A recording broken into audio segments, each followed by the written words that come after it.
Good afternoon, folks, and welcome to one of the two videos this week. I'm rather late with it. Unfortunately, I had a dental issue, which I'm still kind of suffering from a little bit, but it's slowly getting better.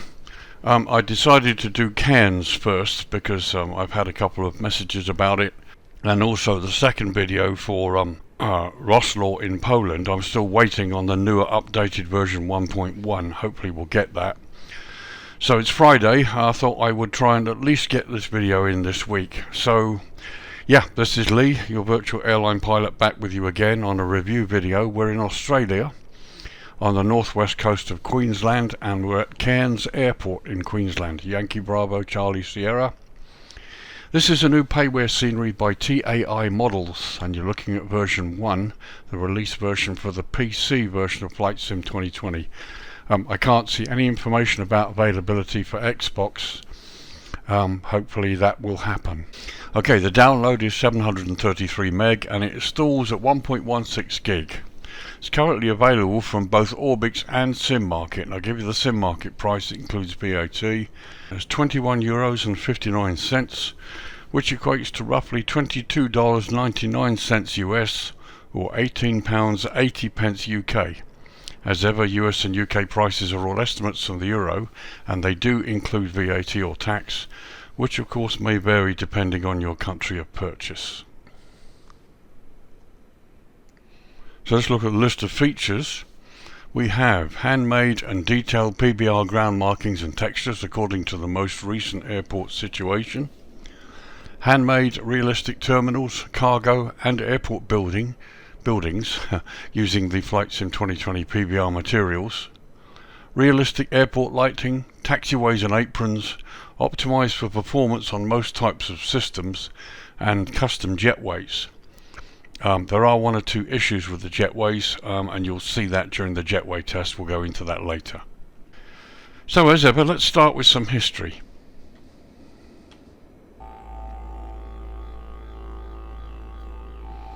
So history. CAIRNS Airport, Yankee Bravo Charlie Sierra, is a public use airport owned and operated by North Queensland Airports Group and located in Cairns in the state of Queensland on the northeast coast of Australia. Formerly operated by the Cairns Port Authority, the airport was sold by the Queensland Government in December 2008 to a private consortium. Cairns is the 7th busiest airport in Australia and is located 4.3 miles or 7 kilometres north of the Cairns Central Business District in the suburb of Aeroglen. The airport lies between Mount Whitfield to the west and Trinity Bay to the east. The airport has direct flights to 10 international and 35 domestic destinations and many general aviation flights, including a number of helicopter operations. Flights are operated to all major Australian cities and tourist destinations, regional communities in the far north Queensland, and a number of international destinations in the Asia-Pacific region, with connections to the rest of the world. The airport formed the main base for the Australian Airlines prior to its ceasing of operations in June 2006. It is also a base for the Royal Flying Doctor Service of Australia and the search and rescue helicopters of the Queensland Government. CAIRNS Airport goes back to 1928 when Tom McDonald started flying his de Havilland Gypsy Moth off of a sand ridge near the present airport. He could only land and take off between high tides, and during one emergency he was forced to take off from beer barrels. During World War II, the Australian government bought the airport for use by the Royal Australian Air Force. In 1943, the main runway was hard serviced and lengthened to handle military aircraft. During the 1970s, Australia's two domestic airlines, Trans-Australia Airlines and Ansett, provided regular scheduled services to most Australian capital cities and also Papua New Guinea, while in 1975 Air Niugini became the first international airline to commence flights out of Cairns to Port Moresby in Papua New Guinea. In 1982 redevelopment of the airport commenced. A $200 million Australian redevelopment of the domestic terminal started in August 2007 and was completed in 2010. Check-in facilities were expanded into a common user facility for all airlines, and the building enlarged and 5 new jet bridges replaced the existing 3 older bridges. In January 2010, Auckland International Airport Limited announced that it had purchased 24.6% of North Queensland Airports, the operator of Cairns Airport. The airport has 2 passenger terminals on the east side of the airport on reclaimed mangrove swamp. The terminals are in 2 separate buildings some 660 feet or 200 metres from each other. The domestic terminal was number 2 and it has 5 jet bridges and 17 gates, while the international terminal was number 1 with 6 jet bridges and 10 gates. Currently the airport is served by 18 airlines, of which 3 are cargo operators. So there you go folks, some history for you. Another airport that's been around a long time, initially used by the military and had quite a lot of work done to it, and now operates flights all over the place. So let's get down and have a look at runways now. So runways, and as you can see I've lowered the lighting. It's now 6:15 in the evening. It's 3rd of November 2023 if you wanted to recreate the conditions. And let's talk about the runway. Cairns Airport operates a single runway 1533 measuring 10,485 feet or 3,196 metres and is constructed from asphalt. Now, the airport lies at an elevation of 10 feet or 3.1 metres and sits within the GMT UTC plus 10 hours time zone. Now, with the UK back on GMT time now, having changed the clocks last month in October, Queensland doesn't operate daylight saving time anyway, or DST, and so currently Cairns is 10 hours ahead of the UK. So runway 15, and we're looking down the throat of it now, features high intensity runway lighting, high intensity airfield lighting system, centerline lighting and precision approach path indicators on both sides. You also have the approach lighting system, which is on the charts as well. There's the centerline, PAP is on both sides, and you have the full runway lighting system available too. This runway features 4 standard instrument landing system approach options, W, X, Y and Z, and you also have 4 RNP approach options, again W, X, Y and Z. There's also the extended turning area here too. So let's have a look at the other end, runway 33.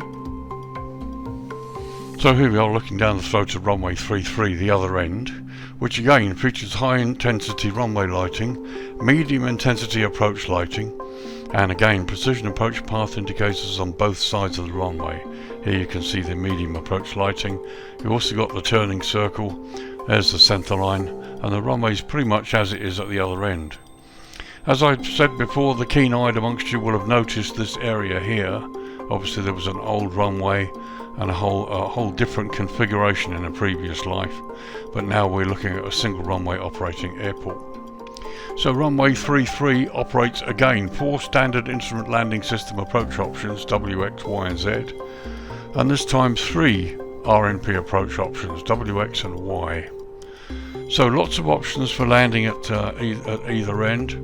However, the airport has a preferential runway system with takeoffs using runway 15, the other end, for noise abatement procedures, and they also prefer landings on runway 15 unless the conditions dictate otherwise.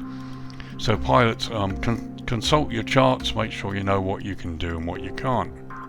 So that does it for runways. Let's get to the JETWAY test, where we have discovered 1 or 2 issues. So, JETWAY test, here we are on stand 20. As you can see, the jetways are a slightly different type here. And also the keen-eyed amongst you will have noticed I spawn onto the stand here from the menu, and we've actually positioned on the 737-700 parking spot. The 738 version here is a little bit back, so you'll have to test really as to how well that fits. Anyway, let's push the JETWAY across and see how that works.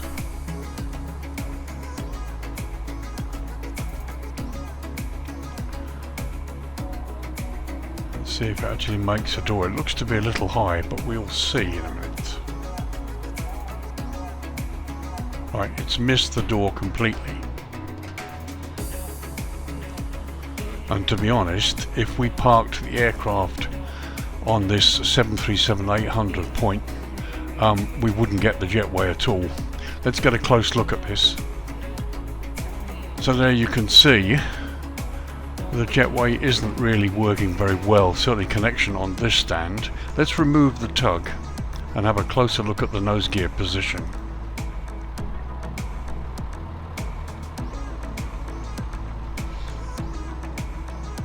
So as you can see, this I spawned directly from the menu and it's not exactly in the right position here. It's not even close to the 700 one. And to be honest, if it was on the 734 mark, I think it would probably work. Let's spawn onto a different stand and we'll try that. Okay, after much messing around, I couldn't really get the aircraft to spawn correctly onto any of the stands on the domestic side. They were always out of position in terms of the jetway. So just a warning really, when you spawn onto the domestic terminal, one of the 3 jetway bridges there, obviously check your positioning, and you might need to connect the tug, maybe just to move yourself forwards or backwards ever so slightly to line up with the jetway if you're going to use it. And also just remember, if you're on ground power, disconnect it, because if you use the tug to move the aircraft, you'll get a jetway alarm warning. Anyway, so what I've done now is moved on to stand A5 on the international terminal, and let's have a look at this one. Now in this case, if you look very closely here, I've spawned right onto the 737-800 stand, so it's correctly positioned here. So let's do the jetway.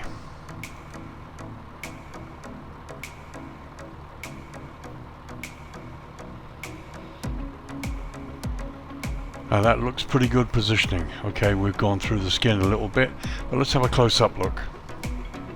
I mean, to be honest, that's a really good fit actually. It's a really good fit. Okay, seen from the other side, as you can see, there is a bit of a gap there at the bottom, but the fit is probably quite good. It's certainly a whole lot better than the fit on the domestic side. Let's go in. So here, just a quick look across the ramp bit here. It looks quite good. The doors are closed. The hood has come across quite nicely. It's gone through the skin a little bit, but it's actually not a bad fit. So there, looking in the other direction, you can see the gap at the bottom and at the top. But that's because the jetways are, I mean, they're animated, but they're not technically good enough to be able to surround the aircraft like the real ones do. Let's do the door test. So here you can see the doorway is well clear of the jetway on the right hand side, even though the hood again has gone through the skin. Let's open the door and see what happens.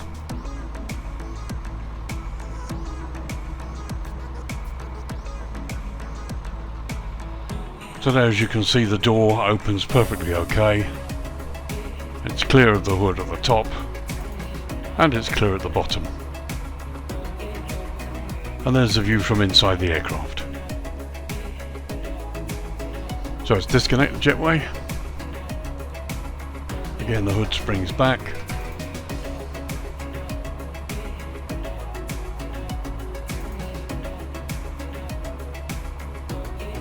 And the jetway comes clear.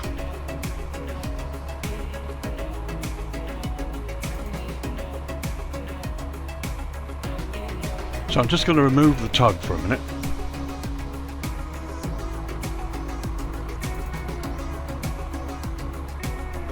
So here's the B737-800 marking, and there you can see the wheels are pretty much lined on. I spawned directly from the flight simulator menu and it's put the aircraft pretty much where it needs to be. So it would appear that the international stands work quite well. The domestic ones, you're going to have to be careful. But all in all, they work quite well. No real problems. As you can see, they're a different type of jetway. But yeah, international stands seem to work perfectly well when you spawn the aircraft. But as ever, be careful of your positioning when you're coming in after a landing.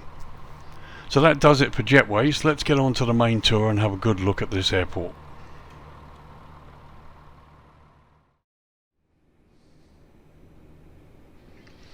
Okay, so there you go. That was a jetway test and the little anomalies you'll find. Let's start a tour. We'll show you pilots what really works here. It's really nice scenery, to tell you off the bat. It's been nicely modelled.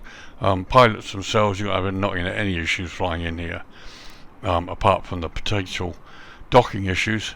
So let's start a little tour. I'm going to do the airside ramp tour east to west, passing the international terminal first, which you can see in front of you.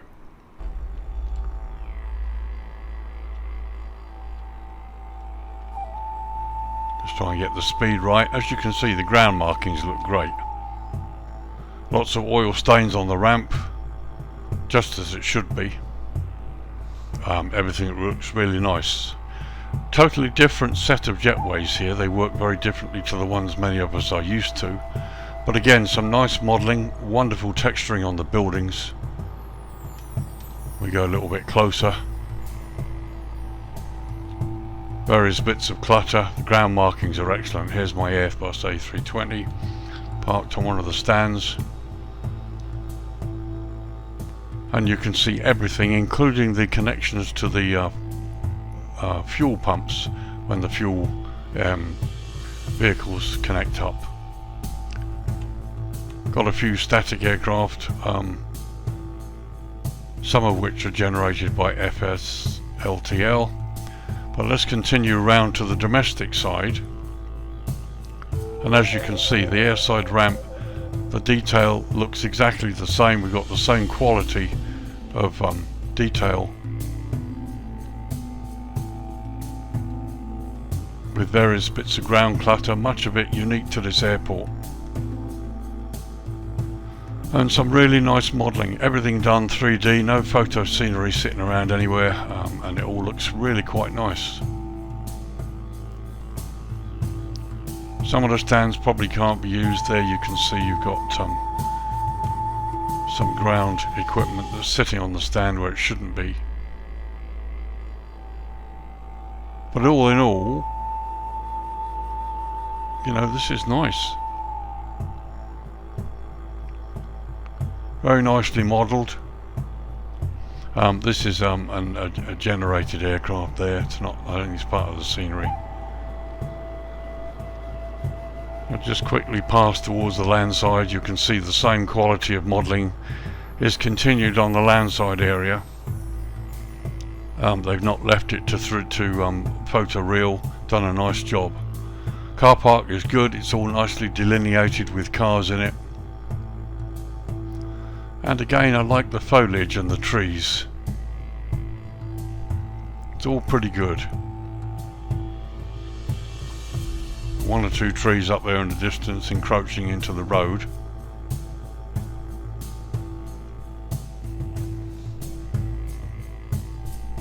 So let's look at the west side apron here. You can see various hangars, some GA aircraft, bits and pieces. A little bit more photo scenery here, but it doesn't seem to cause too much of a problem. Actually seems to work okay. Buildings and taxiways, all of nice quality. Here's a helicopter base here, which I think is part of the Flying Doctor Service. So you've got an open hangar there. Let's get a bit closer.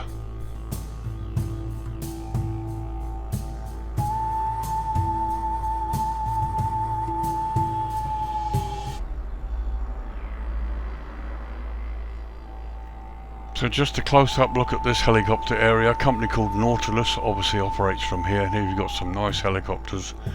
And nice attention to detail. They've even got Australian registrations on them, which is good. Although the registrations are all the same, but that doesn't matter.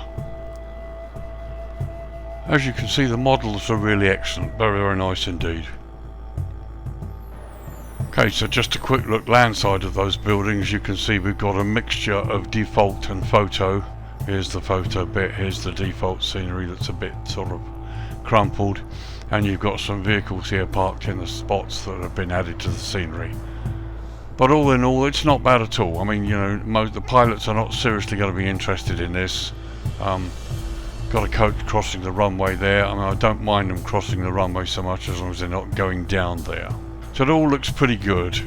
So let's get down to the ramp where my aircraft is parked on the international terminal and have a close look at the ramp generally. So as you can see, we've got the usual amount of oil stains. Here I was talking about earlier, these are the connections that go to the fuel pumps. Going to the wings, you get your vehicle comes up here, connects up to the vehicle, and then a guy measures the amount of fuel goes into the wing tanks. Here you can see evidence of very nice weathering on the PBR texturing. It's all really good. So let's just take a little run down the road here, just have a closer look at airside. And as you can see, it's nice. I mean, the modelling's really good. It's really good.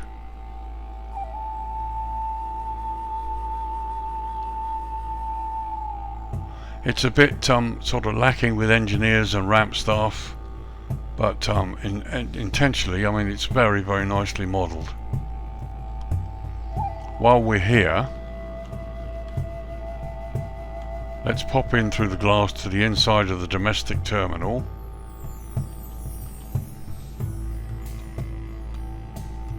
And here you can see we've got some people, some signs and some bits and pieces. All looks a little bit sparse, but you know what, I've got no complaints because it works. And you know, all of this is going to make the frame rate easier on those lower end systems. You'll remember they said in the features that it's all designed to work on moderate systems as well as the more powerful ones among us.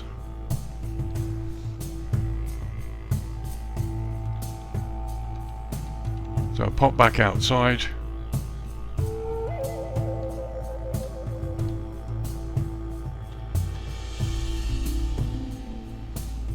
And it all does look very nice.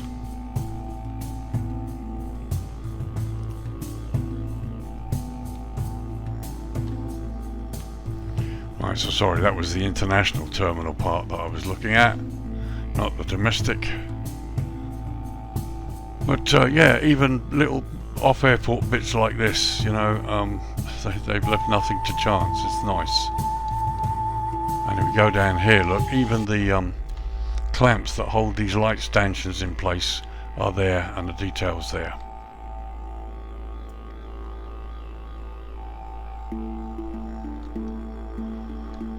So let's have a look at the domestic terminal.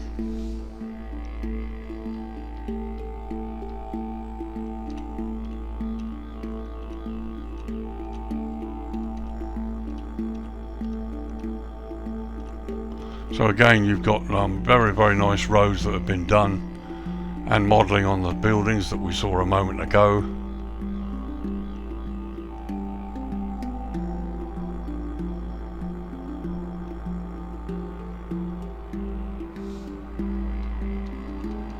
So let's go inside the building here.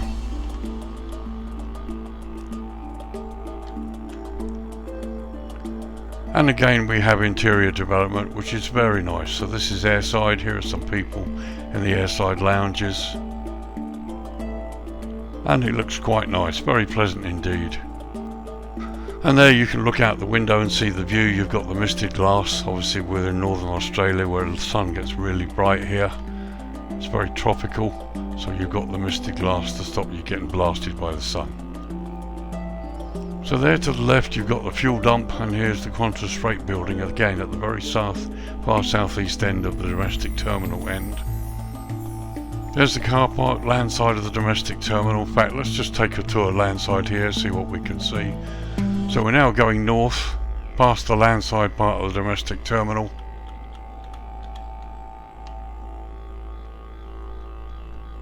Let's just have a quick look close up.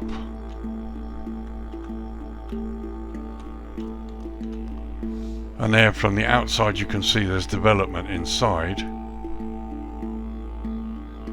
And some nice people coming up to check in there. And again, there you go, looking towards the far end of the building. Very nice, the models are okay, signage is good, no check-in agents, but no, that's fine, it looks lovely. So let's continue the landside tour. Slow down a little bit. There you can see parking garages on the right hand side there. Signage is really nice, and here you've got some very nice modelling on the outside of this building. This is the departures end here. It looks lovely. All accurately representing cairns. From the pictures and photos I've seen, all looks pretty good here.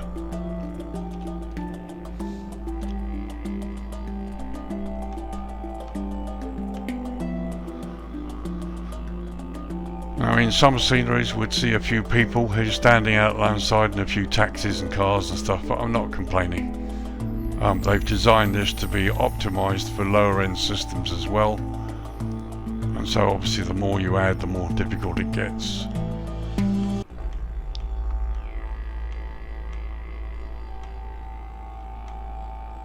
But the cars look nice and they're all nicely parked. Let's have a look at the tower.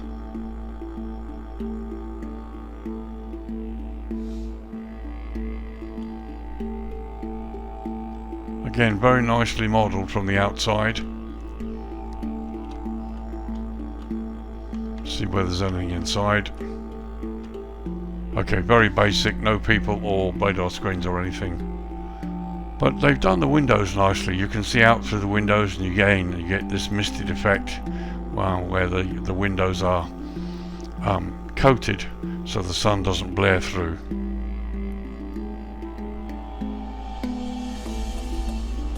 Okay, so let's go landside of the international terminal. And again, we've got the same quality of building, a couple of trees and bushes there overhanging the roadway. Signage is good. This is Terminal 1, or Terminal Number 1 as they call it. We've got a bus parked outside, and you can see from the left there we've got internal development. So let's just pop inside.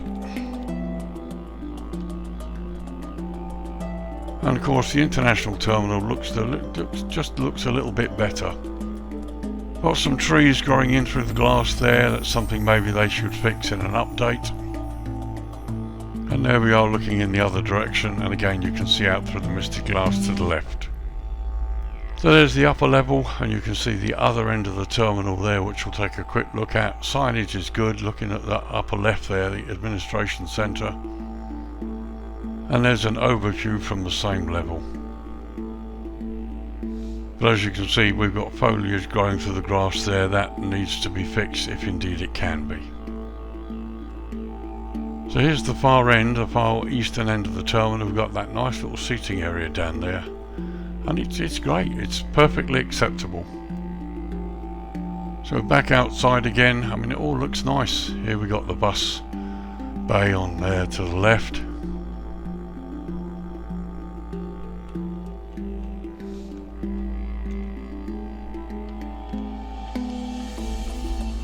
All looks very nice. Done some nice modelling here.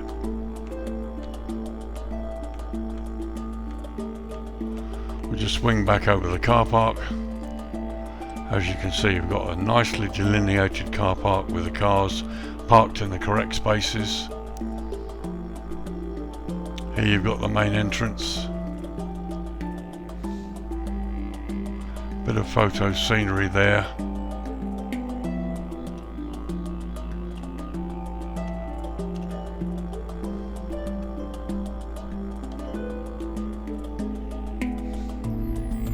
And we just carry on down, and you can see some of the buildings.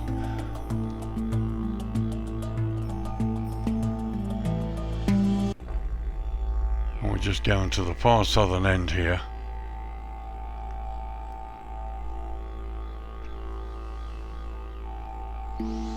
So there you are, quick daytime tour of the airport generally. Had a look inside the terminals. There's internal modelling done to a reasonable amount, nothing fancy. Airside, the airport looks great. You've got everything you need as a pilot landing here and taxiing out. So here's the daytime view from the cockpit. Here we are inside my Airbus A320neo, the fly-by-wire version. And this is the view when you're parking up on this particular stand. So that was your daytime tour. Let's lower the light now to dusk and have a look at the lighting here. Okay, 25 minutes past 6 in the evening. As you can see, sunset is upon us, and here's the same view. Again, some very nice subtle lighting, all coming from the correct source. Various big light poles here. I'm not really going to have much of a problem at this time of the day getting into the stands. Green centerline taxiway lighting, blue airfield edge lights. It's all going to be perfectly okay here, I think. And they're looking in the other direction. All very nice. So as before, let's do a quick airside tour.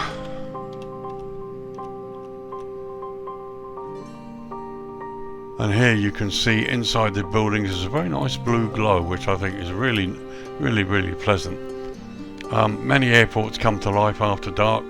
Cairns is no exception. And here as we get round to the domestic terminal, you can see the taxiways. Signage is good, it's lit. Centerline lights as well. So really not going to be an issue, to be honest. Let's get a bit closer to the ramp.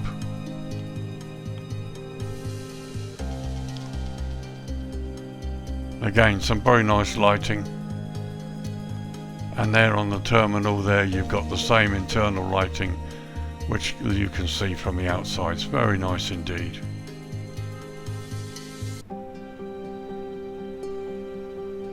So let's tour landside. Some nice tungsten coloured lighting here in the car parks.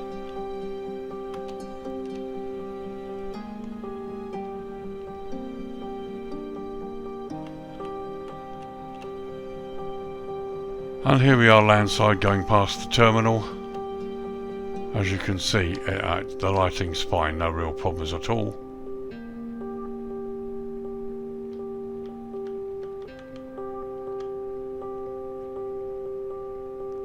Very nice indeed.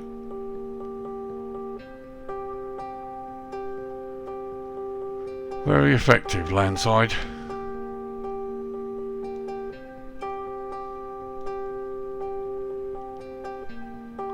So there you can see again we've got no Asobo globes floating around, which is good. All the signage is lit nicely. And the lights being provided by the street lamps, all very nice indeed. Here we are coming past the international terminal.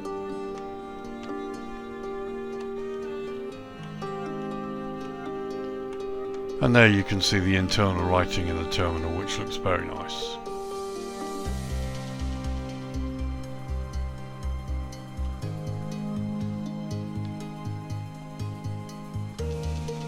Very nice subtle lighting all over the airport here, especially landside as well.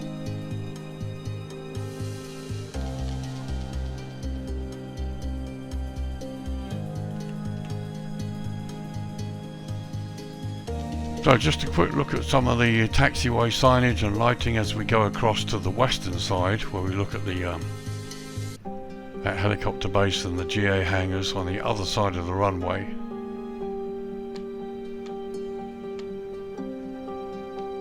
As you can see, signage is clear, very nicely lit.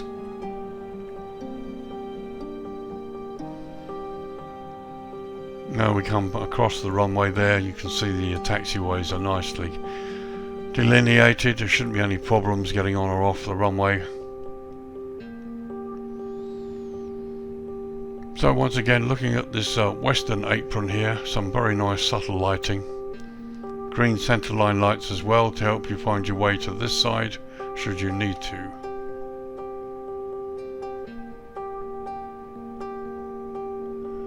And the lighting is fine, it's minimal, nothing to write home about as such, but it's nice, it's been done, very pleasant.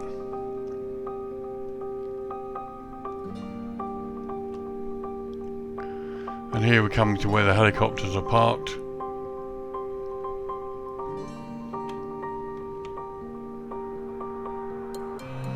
Again, just a little bit of lighting, nothing fancy.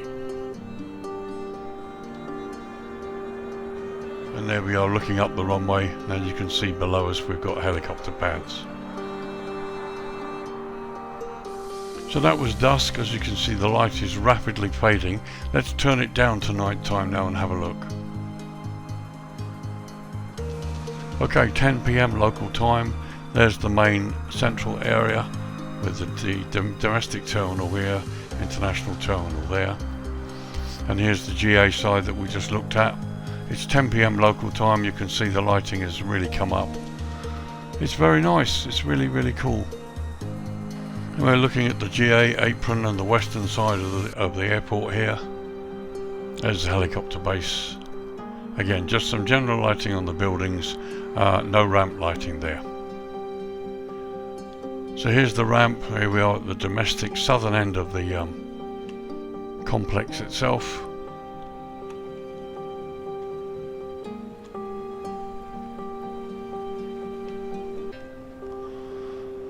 And as you can see, interesting enough, we've got this tungsten coloured lighting pretty much covering everywhere. But again, the ramp is well lit. You can see inside the terminal there. Parking here really isn't going to be a problem. It looks fine, looks very pleasant. I mean, this isn't FlyTampa or anything like that, so don't expect that. But what you've got is quite a nice, really quite a nice airport scenery here. It's been nicely modelled, has all the bells and whistles you'd expect as a pilot, and a few more things in between as well. So as we pass round to the international ramp,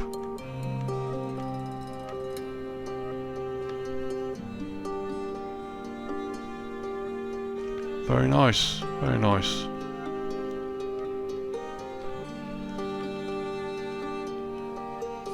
Just get a bit closer. There's my aircraft parked on one of the stands. And again, as you can see inside the terminal through the glass. It's very nice.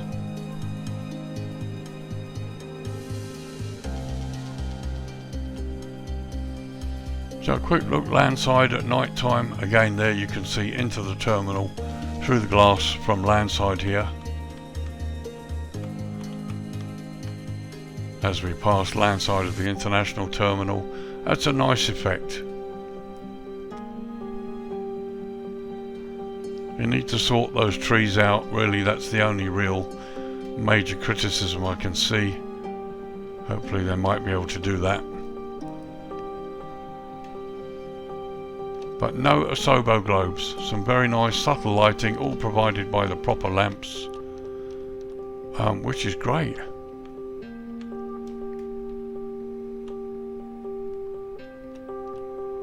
So here we go across the car park. Here's the domestic terminal landside. The same attention to detail, very nice indeed.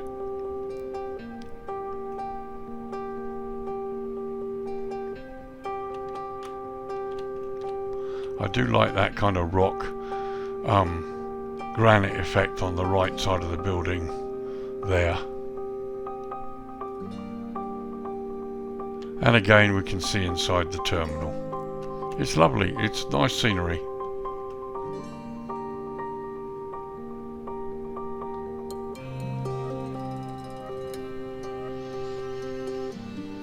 So there you go, that was a quick nighttime tour. Let's just show you the view from the cockpit. So there's a nighttime view looking out of the cockpit. This is what you'll see when you park up on stand at the international terminal. Very nice, real no problems at all. Okay, let's bring the dawn up now. Okay, 5 to 6 in the morning, and as you can see, the sun is coming up in the east behind us, and you've got the nice glow on the airport buildings. Some of the light is still on, but I mean, it looks lovely, doesn't it? It looks good. It's a nice scenery. It's been well developed. And there's the sun coming up over Trinity Bay, and it all looks very, very impressive.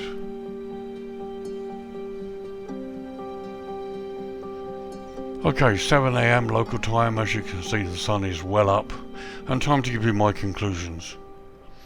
So, do I think it's worth 22 euros, $23 US?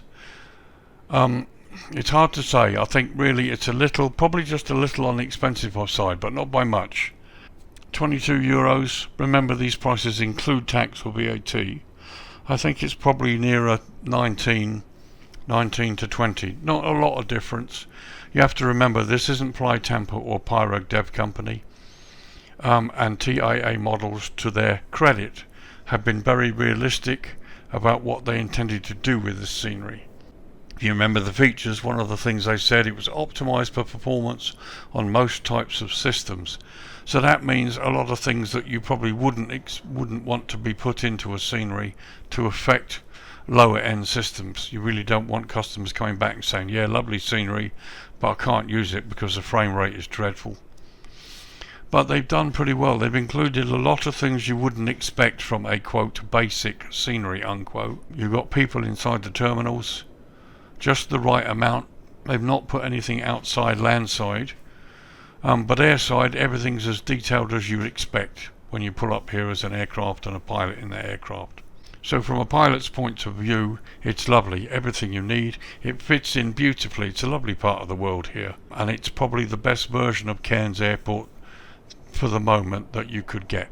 And it's really up to you, the customer, as to whether or not you want to pay €22 for it. But I think that generally my opinion is the scenery is nice. It's well detailed. As you can see, hardly any photo scenery has been left. The whole area that the airport itself occupies has been modelled in 3D, and the buildings have been weathered and textured. The only two issues they really need to sort out: firstly, they need to look at the jetways on the domestic terminal. I mean, I don't know, it may be an ASOBO issue. Like I said, I spawned onto the stand and it didn't spawn correctly, so you're going to have to be very careful about where you park. If you're flying in here and parking at the domestic terminal, it actually shouldn't be too much of a problem, providing you position the aircraft correctly. International terminals, not really an issue. The jetways there are fine. But TAI Models may want to revisit the jetways on the domestic terminal, maybe do a few tests like I have and see whether they can solve that little issue. The only other issue is you've got the odd trees here and there, such as these ones here that infringe the roadway, and inside the terminal we've got trees growing through the glass. But those are the only issues I can see, and arguably you could leave them as they are and it wouldn't really matter. They're just very small nitpicks, really. The airport itself is lovely. I bought this, by the way. I wasn't handed it or given it. I bought it and paid for it, and I'm very happy with the purchase, and I will use this. We will fly in here at some point. So there you go, folks. Cairns International Airport in Queensland, northeastern Australia. Yankee Bravo Charlie Sierra. Payware scenery by TAI Models, and you're looking at the release version 1 for the PC version of Flight Sim 2020. Download at 733 meg and it installs at 1.16 gigs. Currently available from ORBX and SIMMARKET. Not a lot of difference on the prices, but I'll give you the SIMMARKET price because they include taxes. €21.59, which equates to $22.99 US, or £18.80 UK. US and UK prices, as ever, are all estimates taken from the euro, and they include tax or VAT, which of course may vary depending on which country you're in when you make your purchase. I think it's a nice airport. It's been nicely done. They've got the balance right between sort of performance and the amount of detail, and I'm very happy with the purchase. And it's up to you whether you think it would be useful to you. You could also wait and see if this comes out in the sales. We've got Black Friday coming up and Christmas, so who knows, you may be able to get this at a cheaper price in the future. But if you want it now, it's nice. No problem at all in recommending it. So there you go, folks. Thank you for joining me. That's a review. I'm hoping to get this out tonight, this Friday, the 3rd of November. I'm hoping to get this released tonight, just so it'll be for the weekend.